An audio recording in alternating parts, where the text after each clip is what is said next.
এই যে দেখ, এই বাংলাদেশের পরে ভারত থেকে পাকিস্তান, আর পাকিস্তানের পর সোজা ইরান, আর ইরান পার হইলে ইরাক, আর ইরাকের পর তোর স্বপ্ন সৌদি আরব। এতগুলা দেখ, তোরা এত দূর হাইটটা যাবি? দেখি সম্ভব হবে নাকি?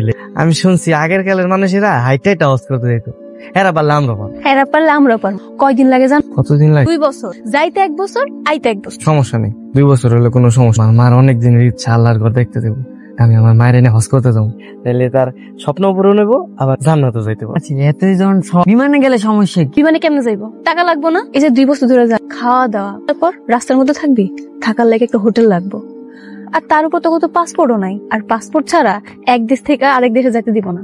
সব মিলে মোট কয় টাকা লাগবো? 2 লাখ তো লাগবে। আচ্ছা, আমি 2 লাখ টাকা ব্যবস্থা করতেছি। কেমনে? আরে এই যে আমার করিম চাচা আছে না, এর কাছে আমার আম্মা 2 বছর আগে একটা ছাগলের বাচ্চা দিছিল, মরে বেশ না। আচ্ছা, তোরা থাক, আমি যাই।